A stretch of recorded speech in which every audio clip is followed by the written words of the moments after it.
안녕하세요, 진아입니다. 제가 오늘은 디톡스에 대해서 이야기를 해드릴까 해요. 제가 얼마 전에 인스타를 통해서 디톡스 챌린지를 또 한번 이제 열었어요. 근데 많은 분들이 디톡스가 뭔지 잘 모르시는 분들이 좀 계시고, 또 시중에 굉장히 많이 나와 있는 디톡스 제품들이 어떤 효과가 있는지에 대해서 저한테 물으시는 분들도 계시고 해서 제가 오늘은 디톡스가 뭔지에 대해서 자세히 말씀드리도록 할게요. 우선 디톡스라는 것은 영어로 디톡시피케이션의 약자예요. 그래서 톡식, 그 독소를 없앤다, 뺀다 라는 뜻이고, 이제 우리말로 굳이 하자면 해독 작용이죠. 그래서 독소를 몸 안에서 배출시키는 것, 내보내는 것을 이야기를 합니다. 네, 우선 독소가 왜 몸에 있을까요? 그러면 우리가 사회가 굉장히 많이 발달을 함에 따라서 사람들이 바빠지고 외식도 늘어나고 또 이제 식품 산업도 굉장히 발전을 했죠. 그러면서 우리가 굉장히 많은 다양한 음식들을 섭취하고 있지만 이것이 꼭 좋은 것만은 아니에요. 굉장히 많은 가공식품을 통해서 우리는 몸속에 식품 첨가물들, 보존료들, 다 이런 화학 물질들을 계속 섭취를 꾸준히 하고 있고요. 또 게다가 그뿐 아니라 환경은 점점 나빠져서 오염물질이 점점 많아진단 말이에요. 우리가 먹는 물, 마시는 공기, 그쵸? 이런 것들을 통해서 우리는 꾸준히 독소를 또 먹고 있고, 우리가 안전하다고 느끼는 많은 마트의 식품들도 또한 농약, 어떤 사육을 위한 항생제를 사용함으로 해서 우리는 굉장히 많은 화학 물질들을 몸에 차곡차곡 쌓아오고 있었단 말이죠. 그래서 이 독소들이 계속 장기적으로 몸에 쌓이게 되면 굉장히 건강에 좋지 않겠죠. 뭐 많은 박테리아성 그리고 많은 바이러스성 질병을 유발하기도 하고, 심장 관련 질병들 아니면 당뇨, 성인병들, 이런 굉장히 많은 질병을 유발할 수 있기 때문에 이 디톡스는 굉장히 중요해요. 독소를 몸에서 내보내줘야 합니다. 자, 그럼 어떻게 우리 몸에서 독소를 내보낼 수가 있을까요? 디톡스 과연 어떻게 하는 거예요? 자, 신비롭게도 우리 몸은 정말 훌륭해요. 우리 몸속에 모든 그 시스템이 있어요. 이 모든 독소를 자기가 스스로 알아서 해독을 하고 정화시키고 그리고 밖으로 내보내는 시스템이 있어요. 이 시스템에 관여하는 그 장기들이 어떤 게 있어요? 위나 간, 신장, 그리고 장, 그리고 피부, 이런 것들을 통해서 독소를 정화시키고 또 몸 밖으로 배출하고, 이렇게 시스템이 다 되어 있단 말이죠. 그러면 우리가 아무것도 안 하고 가만히 있어도 얘네들이 다 정화를 시키기는 해요.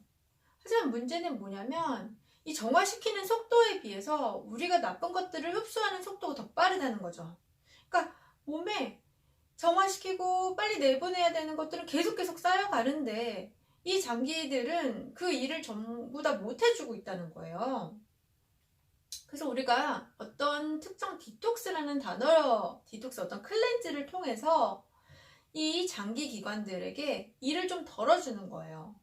자, 내가 너희들에게 휴가를 줄 테니까 그 기간 동안에 남아있던 애들 먼저 좀 정리를 시켜서 내보내. 이렇게 이 기관들에게 디톡스에 집중할 수 있는 시간을 어느 정도 주는 것을 우리가 현대사회에서 이야기하는 디톡시피케이션이라고 하는 거죠. 자, 그러면 어떻게 디톡스를 하면 좋을까요? 자, 우선 첫 번째로 디톡스를 내가 하고 싶다 하시면 어떤 방식으로든 음식의 섭취를 제한을 하셔야 돼요. 음식의 섭취가 많으면 제가 아까 말씀드렸던 모든 장기들이 쉴 수가 없어요. 계속 일이 너무 많아. 그래서 기본적으로 이들이 이 디톡스에 집중하게 해주기 위해서 우리가 먹는 음식의 양을 제한을 좀 해줘야 돼요. 그래서 단식을 하든 소식을 하든 절식을 하든 어떤 방식으로든지 섭취되는 음식의 양을 줄이셔야 합니다. 그래서 물만 먹고 단식을 해도 디톡스가 될 수가 있고, 그리고 레몬 디톡스를 하면서 레몬 물만 계속 마셔도 디톡스가 될 수는 있지만, 영양 섭취가 너무 적기 때문에 건강에 또 안 좋을 수 있죠. 그래서 저는 그나마 절식법, 어느 정도 음식의 양은 줄이지만 필요한 영양소들은 어느 정도 섭취를 해주는 그런 방식을 가장 추천을 하기는 해요. 네, 음식의 양을 줄여야 되는 게 기본이고요. 그리고 두 번째는 음식의 종류도 좀 제한을 해주셔야 해요. 쉽게 얘기하면 나쁜 음식은 디톡스 동안 드시면 안 되고요. 나쁜 음식이라 함은 독소가 많은 음식들 혹은 디톡스를 좀 지연시키는 음식들은 디톡스 기간 동안에 안 먹는 게 좋겠죠. 그리고 좋은 음식들은 그 기간 동안에 좀 더 먹어서 디톡스를 좀 더 빠르게 효율적으로 하게 도와주는 음식들을 드시면 좋을 거고요. 그래서 음식의 양과 종류를 제한하는 게 일단 디톡스의 기본이다 라는 거예요. 네, 그러면 어떤 음식을 디톡스 중에 섭취하면 안 되는지 말씀드릴게요. 디톡스 중에 먹지 말아야 할 음식. 네, 우선 술은 뭐 우리 건강에 좋지 않다는 거 누구나 다 알고 계실 텐데요. 특히나 술은 저희 간에 굉장히 치명적이에요. 간은 아까 말씀드렸듯 디톡스를 대표하는 장기이거든요. 그래서 우리 몸에서 정화작용을 할 수 있는 가장 중요한 기관인데 간에 치명적이고, 그리고 술을 마시게 되면 디톡스에 좋은 미네랄들의 흡수를 방해하게 돼요. 그래서 디톡스는 좋지 않습니다. 물론 건강을 위해서도 좋지 않겠죠. 그리고 두 번째는 카페인이에요. 이제 커피도 또한 독소의 레벨을 올리고, 또 커피를 마시면 이 스트레스 호르몬들이 분비가 돼요. 그래서 몸을 편안하지 못한 상태로 만들기 때문에 이 디톡스에는 도움이 되지 않습니다. 그 세 번째는 고기예요. 네, 고기는 약간 의아하신 분도 있을 텐데 일단 고기는 지방이 많고 소화 흡수가 잘 안 되고요.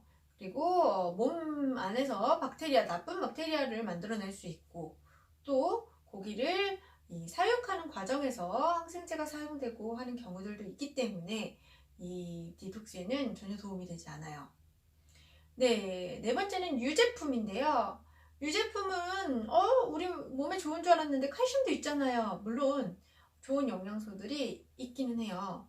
하지만 유제품은 저희 몸을 산성으로 만듭니다. 산성으로 만들고, 또 이 세포 기능을 좀 낮춤으로 해서 디톡스를 천천히 지연시킬 수 있어요.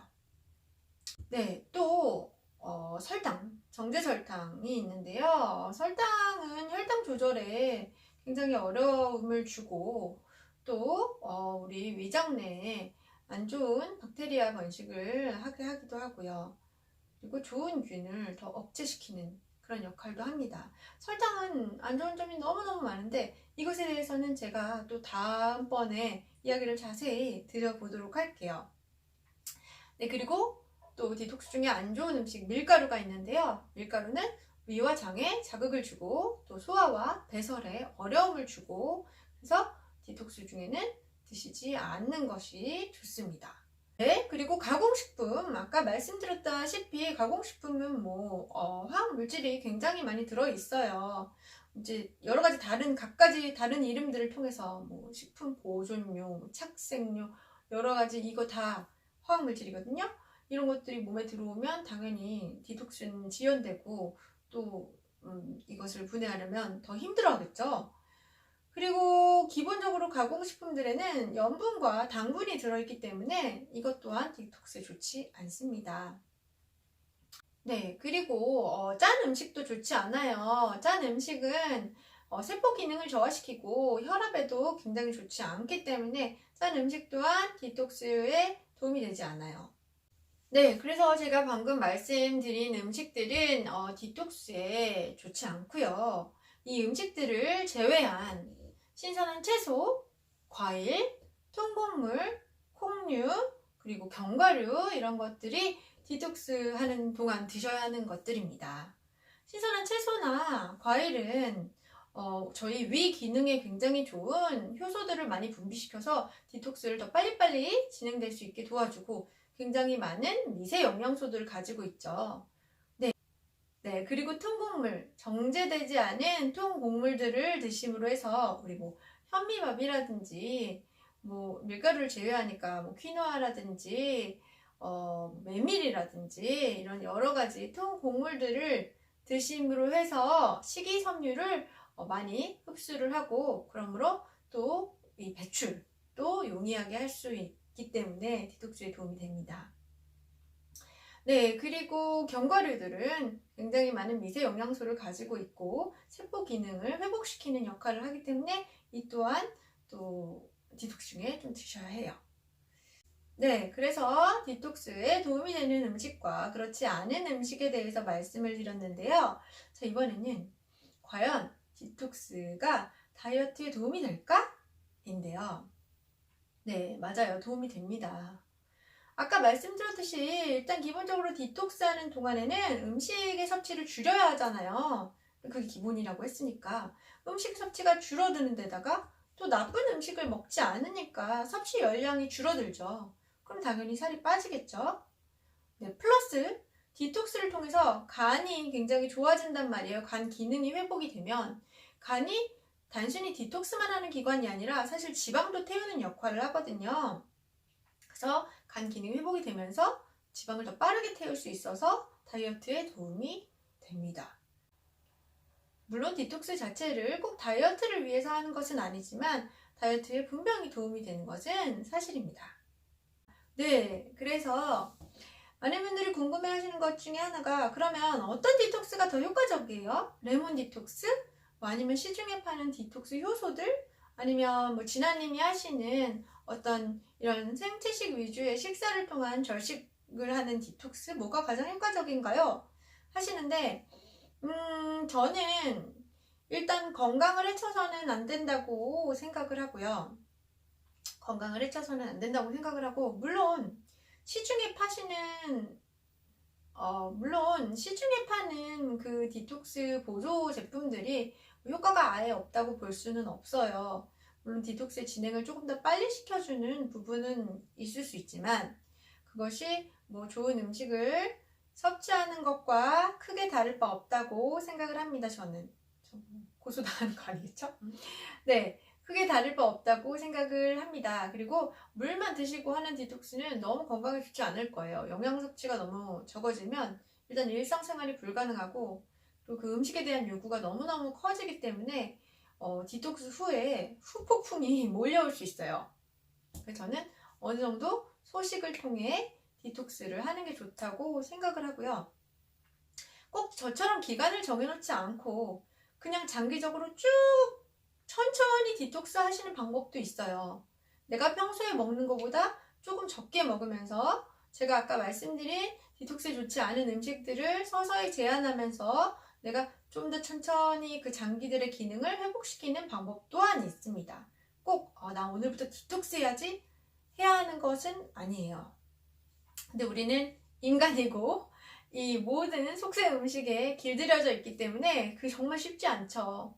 그래서 어느 기간을 정해놓고 내가 어떤 챌린지처럼 이 기간에는 꼭 이렇게 해봐야겠다라는 목적을 두고 하는 게 저는 잘 맞는 것 같아요. 그리고 그것을 통해서 그 다음에도 그리고 그것을 통해서 그 디톡스 후에도 건강식단을 좀 이어나갈 수 있는 계기가 되기도 하고, 다이어트를 처음 시작하시는 분들에게는 또한 처음에 좀 이렇게 식욕을 좀 잠재우면서 또 몸도 약간 가볍게 하면서 시작을 하시면 좀 더 부스팅 되는 효과도 있습니다. 네, 제가 오늘 디톡스에 대해서 궁금한 부분에 대해서 이야기를 했는데요. 여러분에게 도움이 되셨다면 제 영상 좋아요와 구독하기 꼭 눌러주세요. 네, 저는 오늘 여기까지 하고 다음 영상에서 뵙도록 하겠습니다. 바이!